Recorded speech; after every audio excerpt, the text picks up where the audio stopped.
I hear people ask the question all the time about why do bad things happen to good people? And I understand the question, and some of that stuff, we're just never going to know this side of eternity. We're never going to know why things happen and why they don't happen to other people in various situations, and there's all kinds of stuff. Think about the fact that the Bible says that His ways are higher than our ways, and His thoughts are higher than our thoughts. And so there's some of that stuff we just won't know. And then there are some things that come upon people because of their decisions of things they do. Even good people sometimes make a poor decision that puts them in a place where something, quote, bad happens to them. So it's one of those questions, of life that everyone has or that people have asked before. And sometimes when we ask the question, we're kind of really saying that we wish only good things happen to good people and bad things happen to bad people. Right? We wish that we could kind of classify those sorts of things when we see someone we know that is really a great person and things that are happening in their life seem bad. Then we absolutely kind of go, man, I can't believe that. And you can kind of think of other people that, seems like they would be the ones that would happen to. I'm just being honest. That's how we view it in our human understanding. But that's just simply not the way it is in life. That's not how it happens. And there's a few things to consider, of course, that, it is a fallen world. We live in a fallen world where sin is rampant. God's idea was a garden, and He put two people in there, and He had all types of plans, and that was where His original plan was.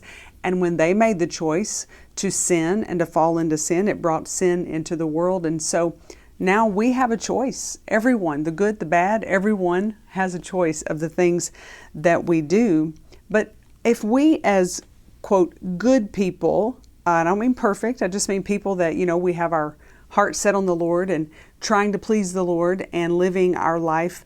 I know that good people don't go to heaven, saved people go to heaven, so I'm not trying to mix the two. I'm just saying there are people that we can view as good. If we as good people only had good things happen, may I suggest to you that if that were the case, we might easily be swayed from our faith. And we might even get ourselves to a place where we begin to think that somehow, because we are good, that we deserve it, or that we made all of these good things happen in our life, right? So that's one of those things I always think about. If everything was always going good, we just might always be like, oh, great, fabulous, here we are, and I did this and that, so now these good things are happening to me.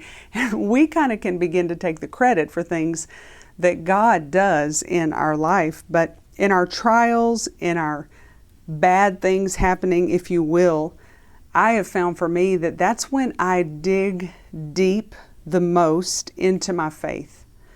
I trust God a little more than I've ever had to trust Him. I lean on His understanding. I grow in ways I have never grown in my spiritual walk before. And that happens in those trials, in that testing, in those difficult moments is really where I can look back in my life and say, I learned so much through that trial, through that test. I was reading about Peter in the Gospels, and Peter, I would consider a good people. He's one of those good people that we look at and go, wow, this is a man of incredible faith. He was a disciple, became a follower of Jesus. He left his profession to follow Jesus.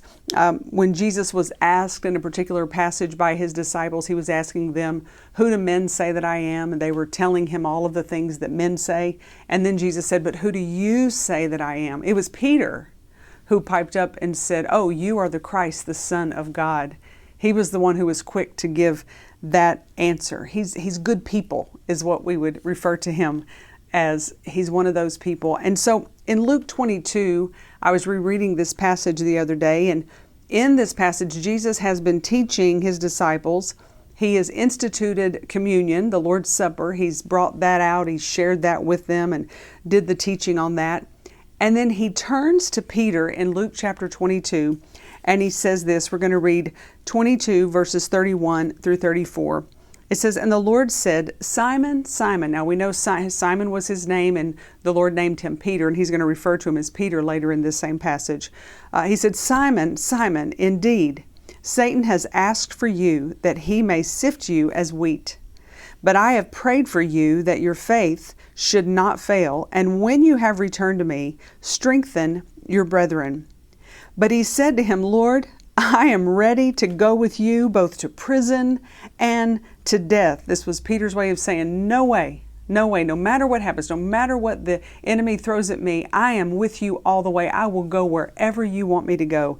And then Jesus said, then he said, I tell you, Peter, the rooster shall not crow this day before you will deny 3 times that you know me. Now, this passage is amazing, this story, and later we're going to get into the rest of the passage when Peter actually does deny Jesus. But there were 3 things that stood out to me in these verses when I read it the other day, and it's all in verse 31. It says, and the Lord said, Simon, Simon, indeed Satan has asked for you that he may sift you as wheat. And then, but I have prayed for you that your faith should not fail, and when you return to me, strengthen your brethren. There's 3 things that jump out to me in these 2 verses. Number 1, he says, Satan has asked to sift you.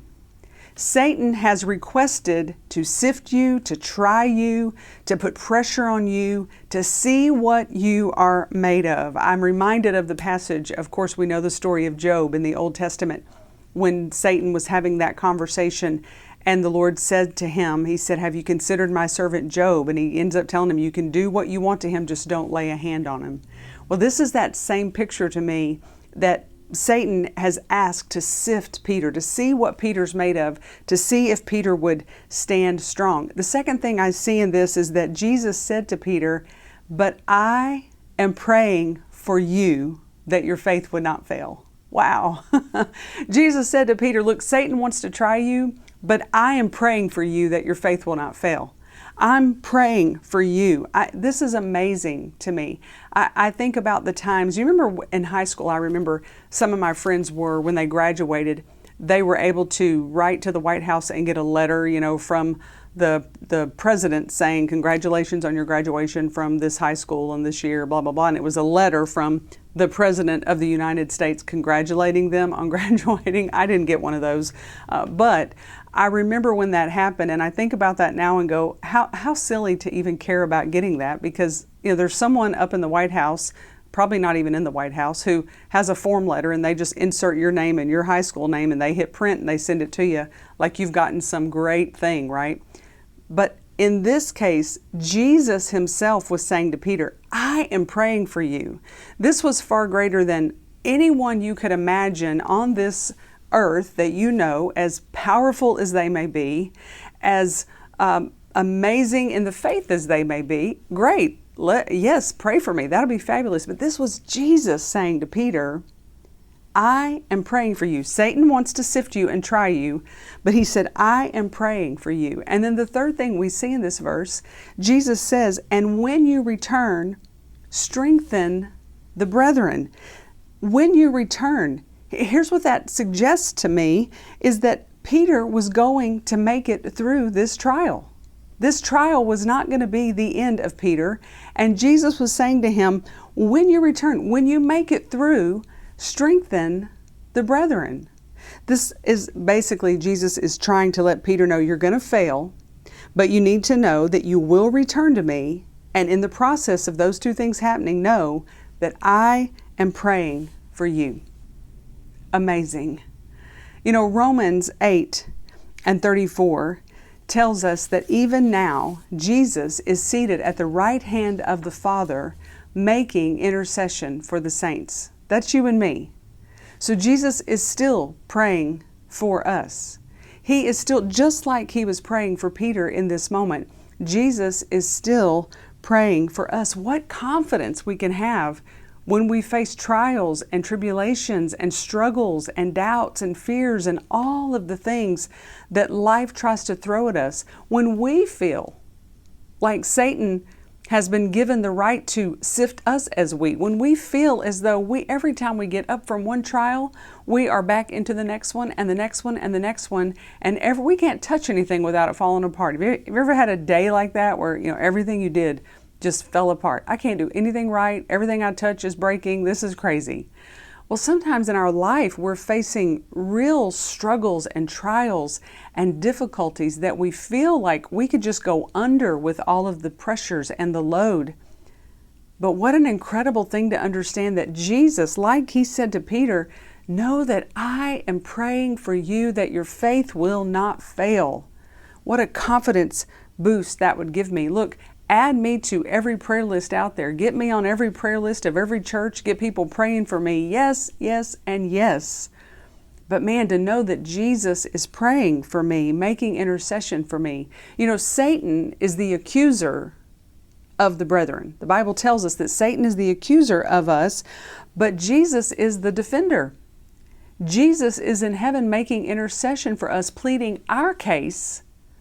So what confidence we can have in the fact that we know we are undergirded by that incredible authority and that power that Jesus Christ gives us. I was going to read this passage in Isaiah 43 and 1, and it says this, it says, "Fear not, for I have redeemed you. I have called you by your name. You are mine. When you pass through the waters, I will be with you." You need to just sit on that for just a minute, because some of you today may feel like you're passing through the waters. When you pass through the waters, I will be with you. And through the rivers, they shall not overflow you. You ever been swimming and you get caught in a moment where you feel like you're going under and you can't, maybe before you learned to swim well, you needed to touch the bottom of the pool and you got out a little deeper than you planned, and next thing you know, you're trying to reach the bottom with your feet so you can get your head up out of the water, and it's a scary feeling. Well, this passage says, when you pass through the rivers, they shall not overflow you. And when you walk through the fire, you shall not be burned, nor shall the flames scorch you. There's not even going to be evidence of the fact that you were near a fire. That's amazing to me. I've been at campfires before where there was no burning. There was nothing on me that was burnt because of the campfire. But I promise you, I smelled like a campfire and needed a shower to get it out of my hair and everything. But when this passage reminds me of the fact that when I walk through the fire, you won't be burned, nor shall the flame scorch you. For I am the Lord your God, the Holy One of Israel, your Savior. That's the God that we serve. That's the God who is looking out for us. And we flip into this passage about Peter and Jesus telling Peter, you're going to face trials. You're going to face, I think about this passage, you're going to face the waters that will try to overflow you, the fire that's going to try to burn you. Satan is going to try to sift you. He's going to try to see what you're made of. He's going to put the pressure on you. But know two things out of that. One, I'm praying for you. And number two, you are going to make it. When you return, strengthen the brethren. And we're going to talk about that a little bit more next week. Next week, we're going to look at the rest of this story of Peter. But today, can we end in this moment and just remember that, like Peter, Satan, who is working overtime in this world to rob, steal, kill, destroy, he wants nothing more than to do that to us. But know that Jesus is praying that our faith will not fail. Keep your eyes fixed on Jesus.